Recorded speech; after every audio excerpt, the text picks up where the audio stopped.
Hi, everyone. Welcome back. It is Tuesday. We are certainly glad, as we are every evening, to have you spending time with us this time on the 10th day of March. We are going to spend almost the entirety, with the exception of your calendar and forecast, and of course some sponsor spots, talking about two very ugly words. Three, counting coronavirus as two, and also another.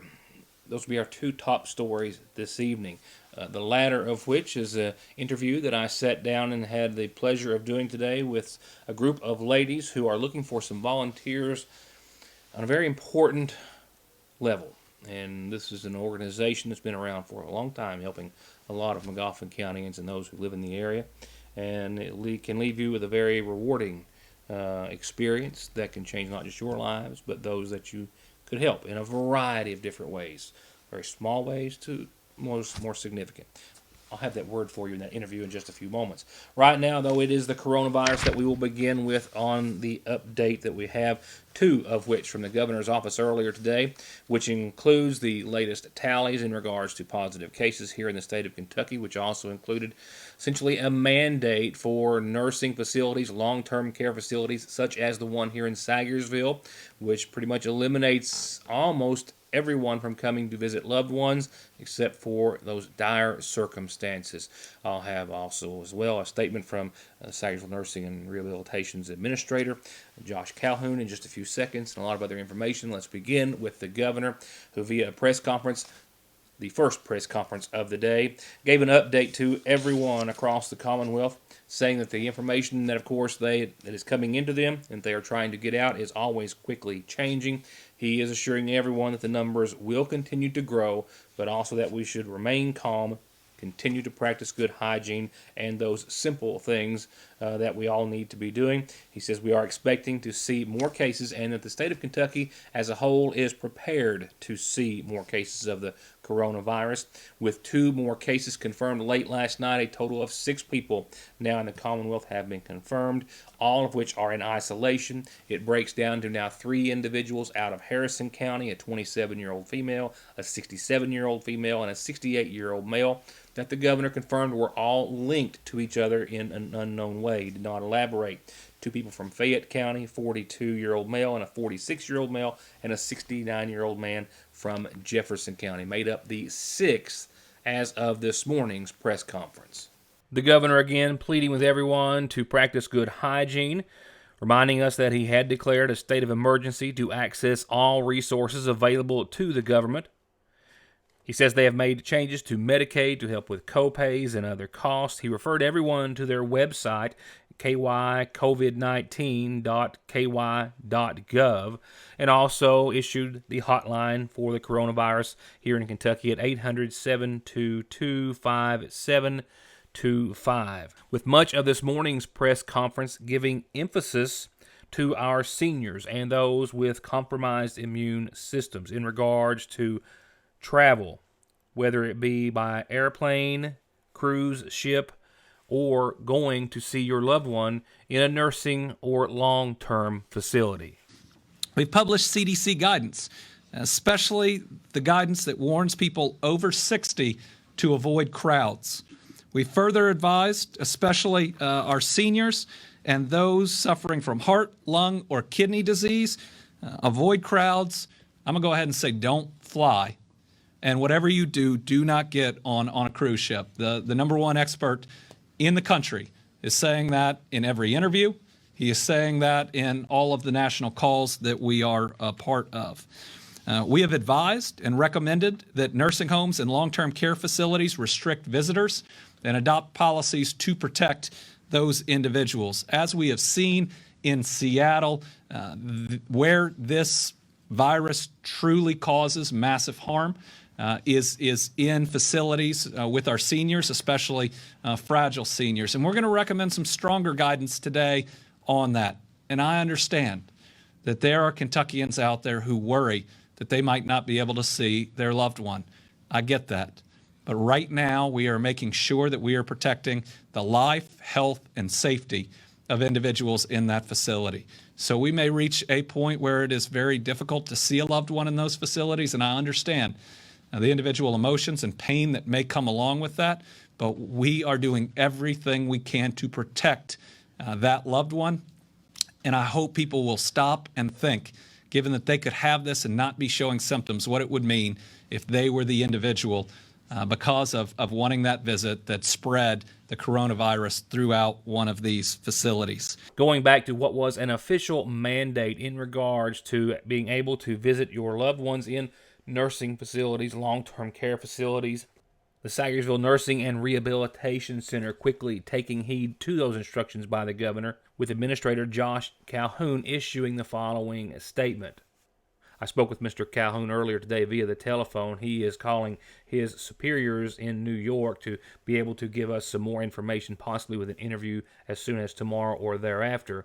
But for now, he reiterated in part what the governor said, but also offered a few solutions in regards to getting questions answered and getting items, medication, or anything you need to your loved one at Sagersville Nursing and Rehabilitation. On March 10, 2020, Governor Beshears issued an executive order for all nursing homes to restrict visitors from their premises. In accordance to this, Sagersville is following by this order and will have this order posted on our Facebook page for you to read yourself. I want to assure all family members that your loved ones are safe and they are within our care. I would also like to say that as an extra precaution, each day our staff will have their temperature taken and a health screen will be performed to keep your family members safe and to make sure that we don't let anyone in our facility that may be sick. I also want to say that patient needs are of our highest concern. If there are things that you would like to deliver to your family members, please do so at the Blue Wing awning and we will gladly accept those at the door, but we can ask that you not enter the facility for the safety of our residents and through the order given to us by the Governor of Kentucky. If you have any questions, please call my office at 606-349-6181. Again, that number is 606-349-6181 from the hours of 9 a.m. and 5 p.m. and I will be able to discuss any questions that you may have regarding this executive order. By 5 o'clock, and just a short time ago, the governor, as promised, held another press conference with another update. He said that just today, another 20 cases were reviewed. 20 people were tested. 18 of those came back negative. However, he is reporting another 2 cases also out of Harrison County. This being another 60-year-old man and a 54-year-old woman, bringing Kentucky's number now from 6 this morning to 8 this evening as far as positive cases are concerned. And Harrison County has 5 of those, still 2 in Fayette and 1 in Jefferson County. And the governor also elaborated on the 5 Harrison County cases, saying that they still all are linked in some fashion. And of course, as you heard, he is asking, as is every health department individual or organization, asking if those 60 and older and those with compromised immune systems be the most careful and the most vigilant. We'll come back in a few moments, and in just a few moments talk about another very ugly word. However, it's one that could allow you to really change someone's life and your own. They're asking for some volunteers for what you might ask or be asking. I'll answer that in just a second. Need an oil change? Are your brakes shot? Are you ready to turn the wick up on your diesel or lift up and accessorize your 4x4? Or get that dent fixed once and for all? Then call the professionals at Black Smoke Performance for all of your maintenance needs and auto body repair, from insurance collisions to full restoration projects. Black Smoke Performance on May Drive in Dixie of Sagersville, 349-8785.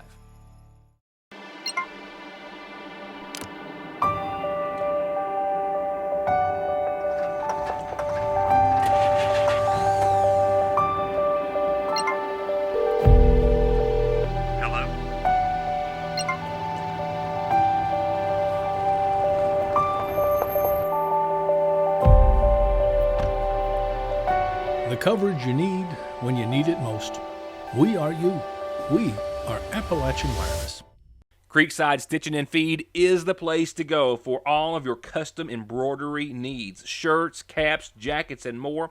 And they've got the best prices on value pack dog food, blue ribbon beef mix, kickin' chicken, and shell and cracked corn. and premium quality gates, hay rings, and bunk feeders, plus metal carports and garages as low as $1,400 installed. For all of your embroidery, feed, and farm supplies, Creekside Stitchin' and Feed, 1 mile up Bear Branch off of Route 30. At Sagersville National Bank, they know your house is much more than your home. It's an investment, and for many of us, the biggest we'll ever make. And whether it's for needed repairs and maintenance, or a new addition or renovation to give you some more room and more equity, let Sagersville National Bank deal with all the financial work and worry. Real and real competitive, hometown, homegrown, home improvement loans at Sagersville National.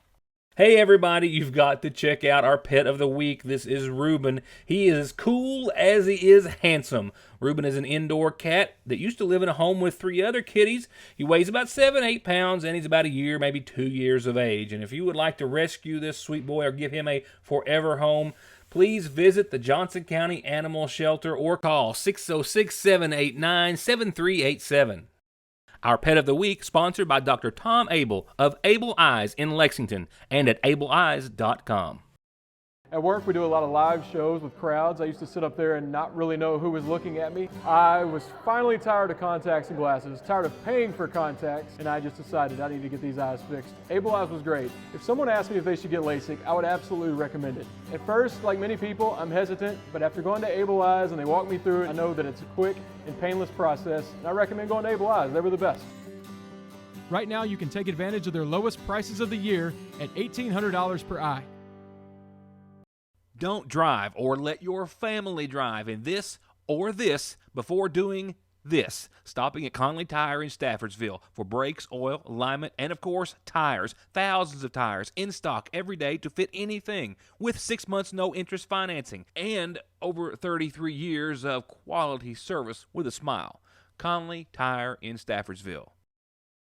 Want to spend some more time enjoying the extra daylight this week and less time cooking and save money? Bring this coupon out of this week's edition of the Sagersville Independent into your Sagersville Lee's Famous Recipe and get $5 off a 16-piece family pack. That's 16 pieces of chicken any way you like it, 2 pints of mashed potatoes and gravy, 2 pints of coleslaw, and 8 buttery biscuits. $5 off. Get the coupon out of this week's Sagersville Independent and get to your Sagersville Lee's Famous Recipe. If your spring projects include gravel, rock, sand, or drainage pipe, your dollar will go farther at Tomahawk Feed and Farm Supply here in Sagersville. It's always in stock and ready for pickup and delivery. And now there's 2 locations for all of your feed and farm needs. Tomahawk has the region's largest inventory and lowest prices on all pet and livestock feed, gates, fencing, and everything your farm needs. In Sagersville off 114 at Red Light number 3, and in West Liberty on Liberty Road behind the Ford store. Tomahawk Feed and Farm Supply. Well, tonight for the next few minutes we're going to have a sit down, an honest-to-goodness talk about one of the scariest and most dreaded words in the English language, one that I hope that for everyone out there who agrees with that will have a completely different outlook on it after this interview. That word being hospice, often synonymous with the end of a person's life, their death, and their suffering. But as those who have seen it or experienced it know already, it's truly a wonderful thing. That can bring a lot of joy, a lot of relief, and a lot of support to not just the patient, but also to the provider, and also to what is much needed right here in McGoffin County right now, the volunteer. Next month, Bluegrass Care Navigators, formerly Hospice of the Bluegrass, is holding a free volunteer training here in Sagersville, and they stopped by the studio and Sagersville Independent offices earlier today to get the word out.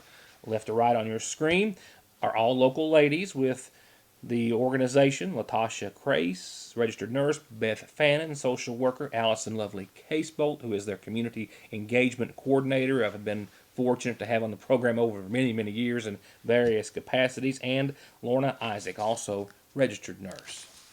I think it is safe to say that we're here to talk about something that, without a doubt, can be and would be, should they choose to be a part, one of the most rewarding experiences of their lives. Hospice in various different organizations has been around doing a lot of wonderful things for a long time, and just like always, you ladies need volunteers, and that's why we're here. And Allison, we're going to lean on you to kind of start to tell us a bit about the organization. Let's start there, and then tell us why we're here. Sure. Well, we're with Bluegrass Care Navigators Hospice. That's what we do. I am the volunteer manager, and like Rick said, that's why we're here today. We need volunteers to help ease some of that burden from our patients' caregivers. A lot of people take for granted how easy it is to run out to the grocery store, run out to their own doctor's appointment, until they become a caregiver and they really can't leave their loved one alone because of their declining health. And now they're stuck with this dilemma of what do I do, who do I ask, how do I do these everyday things without some support. And on top of the wonderful support that our organization provides to our patients with our nurses, our home care aides, our social workers, our entire team, physicians, nurse practitioners, our volunteers are also a very important part of our team that a lot of times become closer to the patients than even their clinicians do, because they really feel that gap that a lot of healthcare organizations can't fill.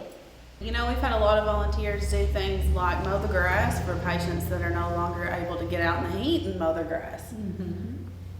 We've had volunteers build wheelchair ramps for patients that can only get out of the house by going in a wheelchair. So we've had several people volunteer to do that.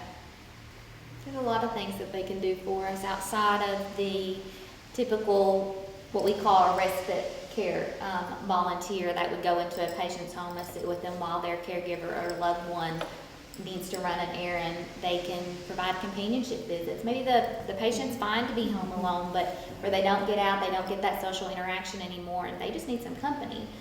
Simple things like painting the patient's fingernails just to brighten their day. They can do things like that. Professional volunteers, if they're a hairstylist, and they can come in and give a haircut to the patient that they can't get out and do that anymore, but it really enriches their lives in their final time with us. And even if they're not professionals, they could curl their hair or something like that just to make them feel better that day. Yeah. A little goes a long way. Yeah.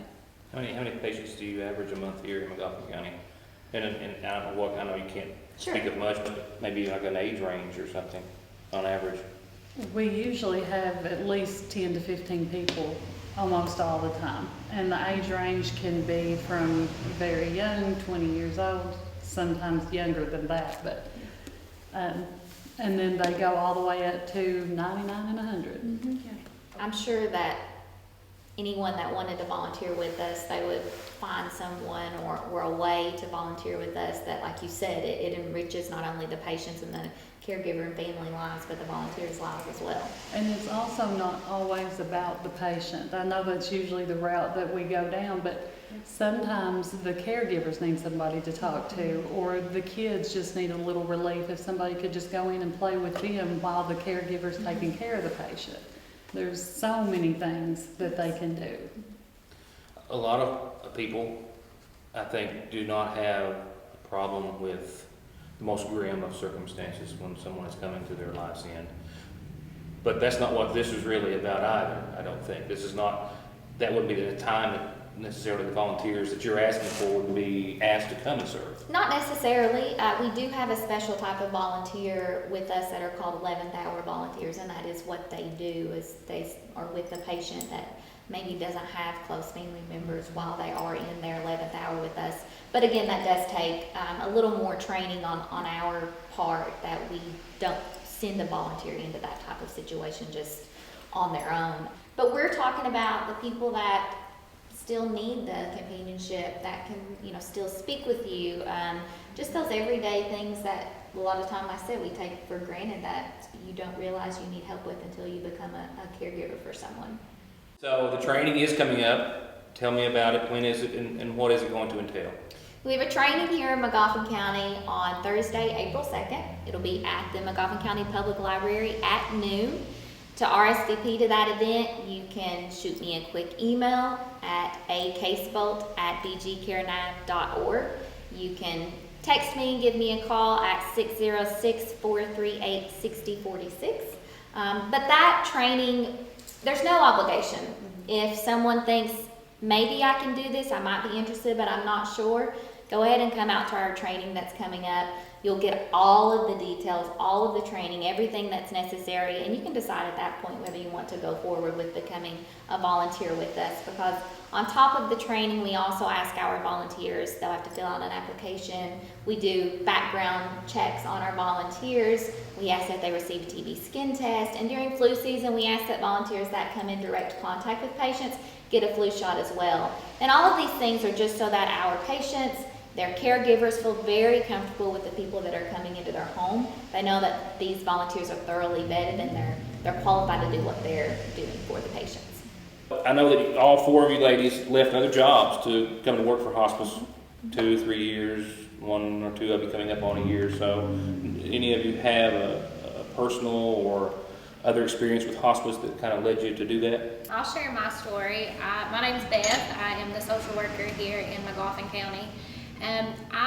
My journey with hospice began when I was an undergrad at the University of Pikeville, and I was actually a student here with hospice.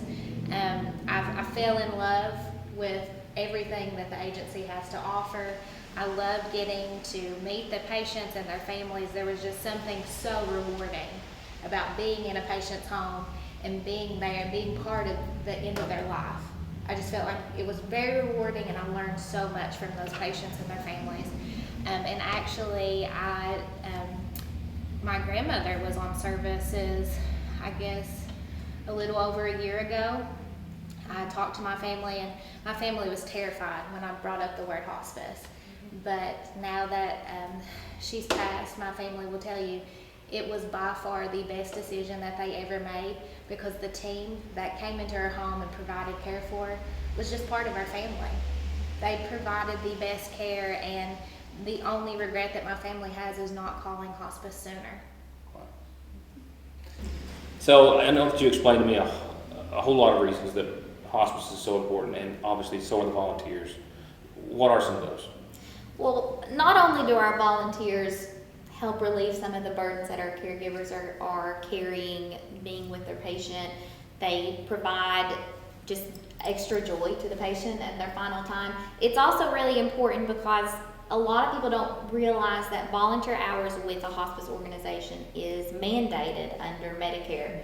So in order for our services to remain completely free of charge and covered under that Medicare benefit, 5% of our staff hours must be met by volunteer hours.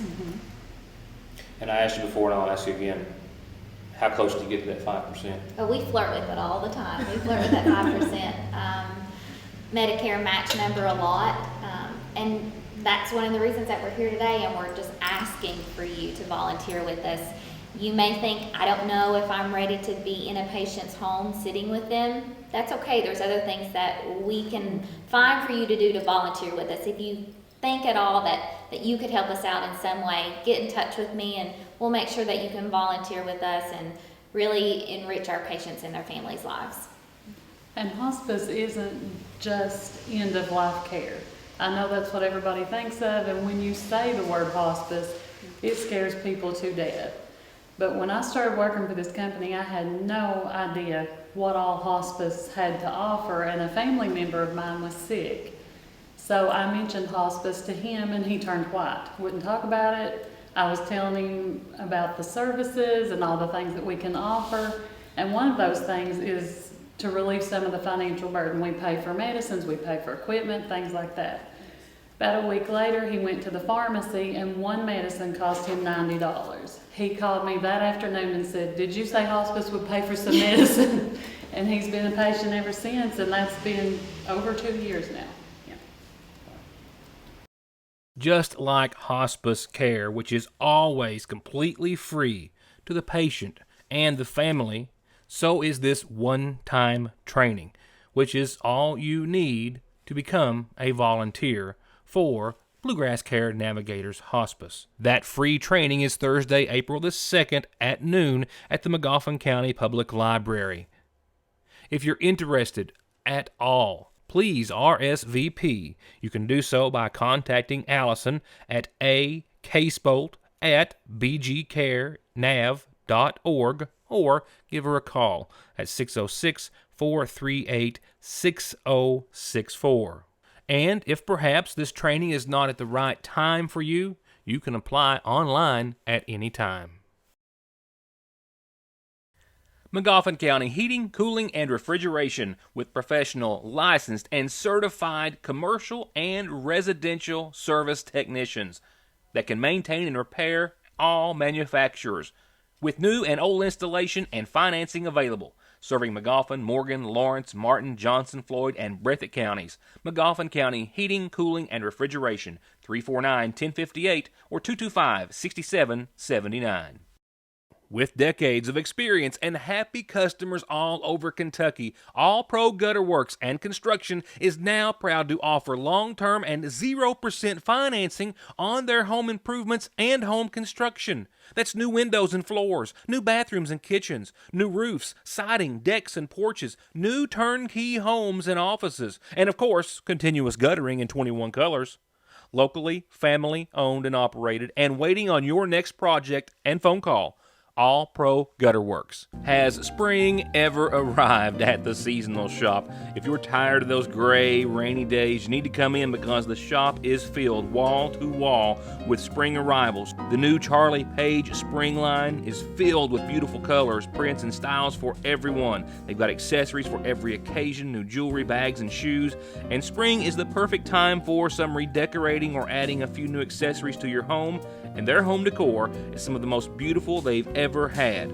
Farmhouse, traditional, equestrian, rustic, they have it all. So come into the shop and let them help you add to your home. And remember, they also offer wedding and baby registry and free local delivery at the seasonal shop in downtown Salyersville. SSI and disability cases are harder to win these days. You need all the help you can get. If the government has turned you down, I will not. Many factors are considered when a claim is being processed, like your age, education, physical, and mental disabling conditions. When it comes time to winning your disability case, you should not face a federal judge alone. You need an attorney who is experienced, determined, hardworking, knowledgeable, and dedicated to helping you win benefits that you deserve.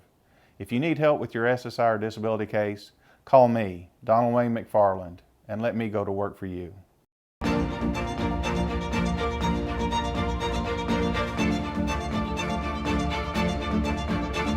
I'm Dr. Jason Zimmerman at Highlands ARH, the healthcare system of Appalachia.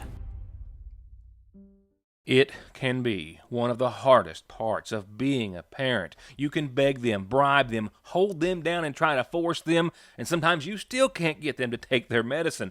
Well, problem solved at Parkway Pharmacy with Flavor X. Let your kids customize their medicine with some of the best flavors that really do taste great, and it's totally free with your child's prescription at Parkway Pharmacy. So stop the suffering, theirs and yours, for free, and get your Flavor X flavored medicines at Parkway Pharmacy in Salyersville.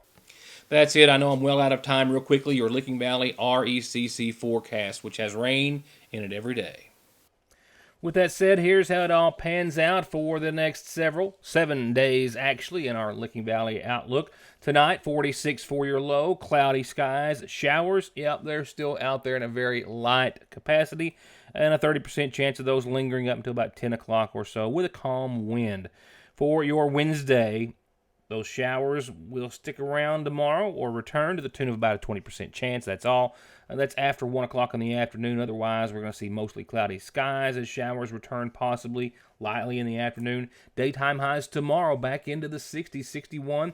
Tomorrow night, another low of around 46 degrees. Shower chances will linger at 20% all the way through your Wednesday on and off, but a likelihood of showers on your Thursday. The next system sets us up with a 70 to 80% a likelihood of showers on your Thursday, mainly after 1 and then throughout the latter afternoon and evening hours and through the overnight as well. Not a big rainmaker as far as rainfall totals, 1/4 of an inch I think for most everyone. Otherwise, just still mostly cloudy, but a 70-degree daytime high for your Thursday. It will also be windy as well. Gusts out of the south, maybe up to 18 miles per hour, so breezy, not necessarily windy.